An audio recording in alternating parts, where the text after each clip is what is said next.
अवैध बांग्लादेशी और रोहिंग्या पर ऐसा ताबड़तोड़ एक्शन जो पहले कभी नहीं हुआ। बुलडोजर तो चला ही, रोहिंग्याओं का सामान पैक करके कहां भेज दिया जा रहा है, अब आपको दिखाता हूं। प्रधानमंत्री नरेंद्र मोदी एक तरफ पाकिस्तान को तो निपटा ही रहे हैं, दूसरी तरफ देश के अंदर भी जबरदस्त एक्शन चल रहा है। देश के अंदर जो दुश्मन छुपे हैं, जो लोग देश को खोखला कर रहे हैं, उनकी सफाई के लिए जबरदस्त तरीके से ऑपरेशन क्लीन चल रहा है। आप देखिए कि एक के बाद एक जासूस पकड़े जा रहे हैं, कोई दिल्ली से, कोई राजस्थान से, कोई यूपी से, हर जगह पर चुन चुनकर पाकिस्तानी जासूसों पर स्ट्राइक हो रही है। इसके अलावा देश के अंदर जगह जगह जो अवैध घुसपैठिए भर गए थे, उन घुसपैठियों को भगाया जा रहा है, उन घुसपैठियों पर बुलडोजर एक्शन हो रहा है। अवैध रोहिंग्याज हो या फिर अवैध बांग्लादेशी हो, इन सब का टाइम ओवर हो गया है। दिल्ली, हरियाणा, यूपी से लेकर असम तक अवैध रोहिंग्या और बांग्लादेशियों पर जबरदस्त एक्शन हो रहा है। ये सारे घुसपैठिए जो अवैध निर्माण करके देश में जमकर बैठ गए हैं, इनका सामान पैक करके खदेड़ा जा रहा है। अवैध घुसपैठियों के खिलाफ देश भर में चल रहे एक्शन का पहले एक ट्रेलर देख लीजिए, फिर आपको बताता हूं कि कैसा जबरदस्त एक्शन चल रहा है इनके ऊपर।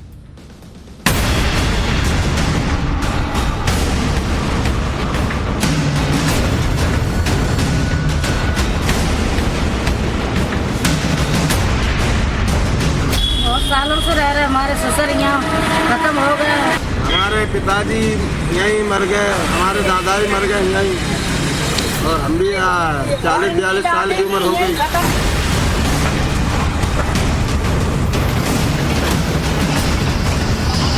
बांग्लादेशी घुसपैठियों के लिए 1 इंच जमीन नहीं देने वाले हैं।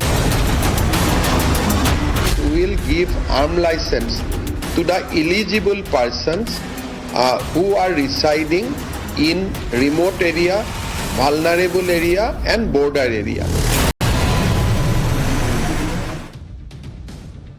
पाकिस्तानी जासूस हो या अवैध घुसपैठिए, इतने सालों में इन्होंने दिल्ली को ही बड़ा ठिकाना बनाया हुआ था, इसलिए अब सबसे ज्यादा एक्शन भी दिल्ली में ही चल रहा है। दिल्ली पुलिस ने पिछले 24 घंटे में अलग अलग इलाकों से 38 बांग्लादेशियों को पकड़ा है। ये सभी बांग्लादेशी कूच बिहार के रास्ते दिल्ली पहुंचे थे। दिल्ली से पहले ये सभी अवैध घुसपैठिए हरियाणा के नूह में रहकर काम कर रहे थे। इसके बाद दिहाड़ी मजदूरी करने के लिए नूह से दिल्ली में आकर रहने लगे। पकड़े गए 38 बांग्लादेशी में महिलाएं और बच्चे भी शामिल हैं। इन अवैध घुसपैठियों को बांग्लादेश डिपोर्ट करने की भी तैयारी की जा रही है। मतलब सिर्फ पकड़ा नहीं गया है, निकलो यहां से और जाओ बांग्लादेश में रहो। अवैध बांग्लादेशियों के खिलाफ कितना तगड़ा एक्शन हो रहा है, उसकी तस्वीरें आपको दिखाता हूं। गाजियाबाद में सुरक्षा एजेंसीज ने अवैध बांग्लादेशियों के खिलाफ मुहिम छेड़ रखी और अब तो इन लोगों को सीधे बांग्लादेश डिपोर्ट किया जा रहा है। गाजियाबाद में कुल 150 अवैध बांग्लादेशियों को डिपोर्ट किया जा रहा है। इन सभी को इंडियन एयरफोर्स के विशेष विमान से भेजा जाएगा।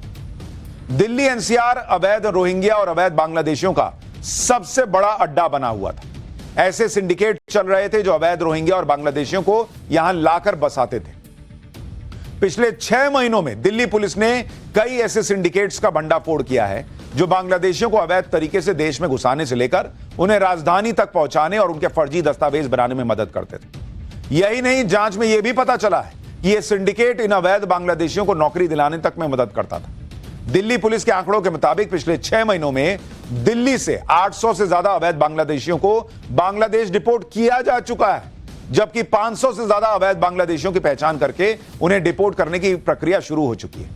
पुलिस को जांच में यह भी पता चला है कि फर्जी दस्तावेजों की मदद से ये अवैध बांग्लादेशी दिल्ली में अलग अलग जगहों पर नौकरी तक कर रहे थे। यही नहीं, इन अवैध बांग्लादेशियों के बच्चे ईडब्ल्यूएस कोटे में बड़े और नामी स्कूल में पढ़ाई तक कर रहे थे। भाई, दिल्ली पुलिस ने राजधानी के अलग अलग इलाकों में छापेमारी कर अवैध बांग्लादेशियों की लिस्ट तैयार की।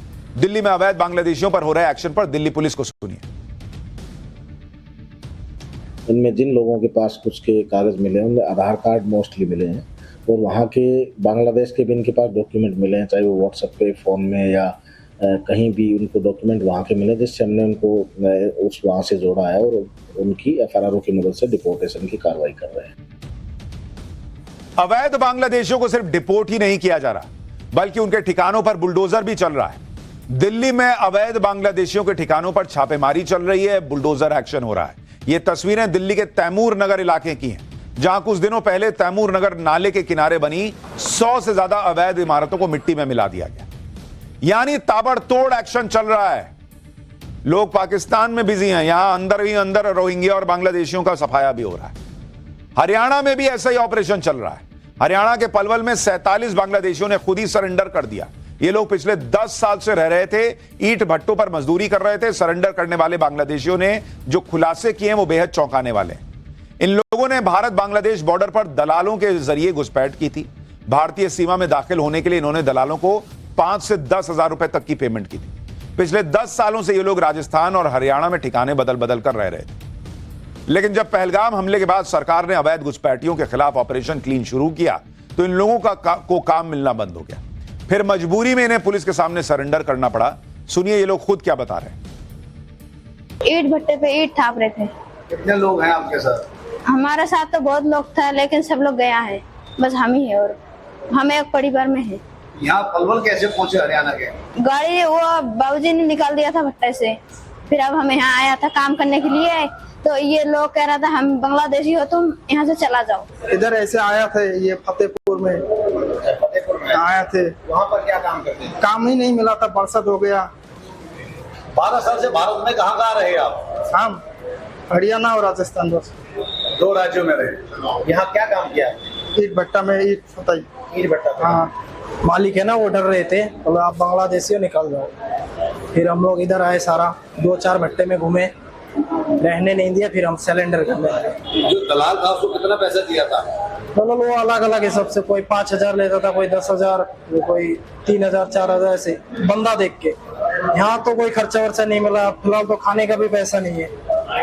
जब भी हम लोग सिलेंडर करने हैं, कोई उपाय नहीं है हमारे पास। वापिस बंगाल जाना चाहते? वापिस बंगाल जाना चाहते बस। यूपी में भी सीएम योगी ने घुसपैठियों को यूपी खाली करने को कह दिया है। यह फरमान जारी हो चुका है, जिसके बाद यूपी के अलग अलग शहरों में बसे रोहिंग्या और अवैध बांग्लादेशियों में हड़कंप मच गया, क्योंकि नकली वोटर कार्ड, नकली आधार कार्ड बनाकर रहने वाले अवैध बांग्लादेशी जान चुके हैं कि अब उनको यूपी ही नहीं बल्कि देश से बाहर का रास्ता दिखाया जाएगा।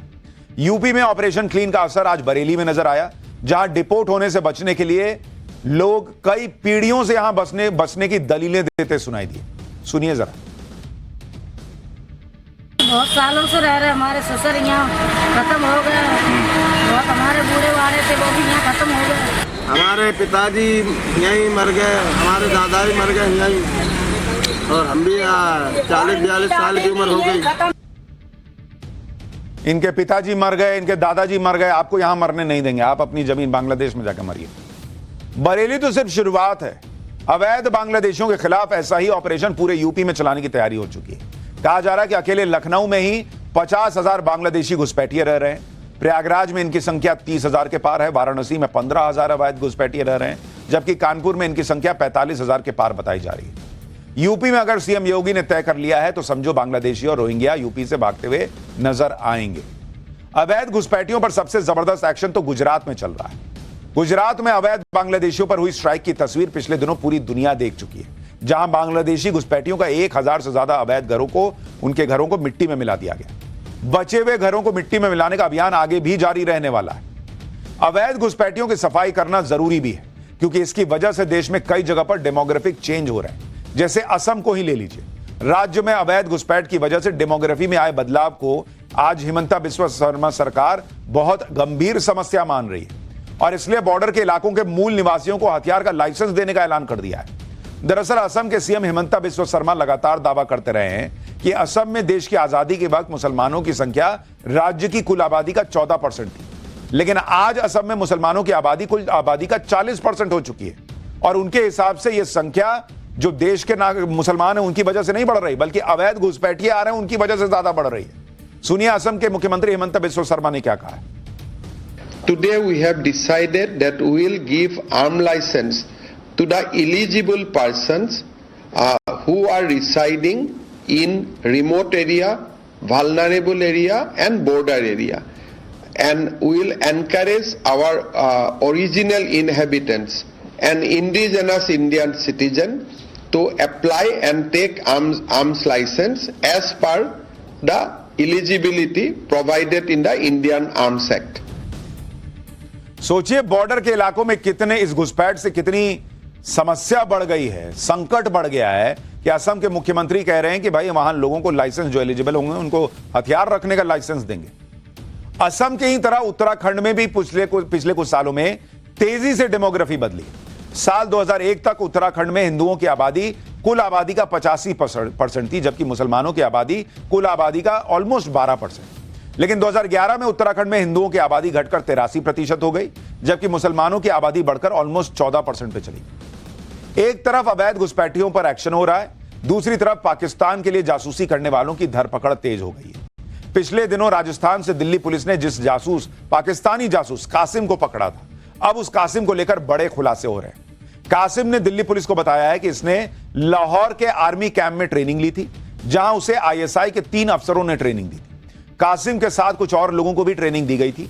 2 आईएसआई अधिकारियों का कोडनेम शाहजी और ताऊजी था। एक आईएसआई अधिकारी की पहचान वकास के तौर पर हुई। दिल्ली पुलिस को पाकिस्तान के इस जासूसी रैकेट में 2 और आरोपियों की तलाश है, जिसमें से एक का नाम हसीन है, जो आईएसआई के हैंडलर्स को सीक्रेट जानकारी पहुंचा रहा था। महाराष्ट्र के थाने से पकड़े गए पाकिस्तानी जासूस ने भी बड़े खुलासे किए। महाराष्ट्र एटीएस ने 27 साल के रवि वर्मा को गिरफ्तार किया। रवि वर्मा इंडियन नेवी से जुड़ी एक निजी कंपनी में काम करता था और नेवी के नोडल परिसर में उसका आसान एक्सेस था। इस जासूसी कांड में हनी ट्रैप एंगल भी निकलकर सामने आया है। महाराष्ट्र एटीएस की जांच में अब तक सामने आया है कि रवि वर्मा फेसबुक के जरिए एक पाकिस्तानी लड़की के संपर्क में था। फेसबुक पर दोस्ती के बाद व्हाट्सएप चैट शुरू हुई। इसी दौरान जासूसी का खेल शुरू हो गया। रवि ने नौसेना से जुड़ी जानकारी, फोटो तक शेयर की। रवि पिछले 3 महीने से एजेंसीज के रडार पर था। यानी अवैध घुसपैठिए हों या फिर देश के खिलाफ जाकर जासूसी करने वाले लोग, सब पर ताबड़तोड़ एक्शन चल रहा है।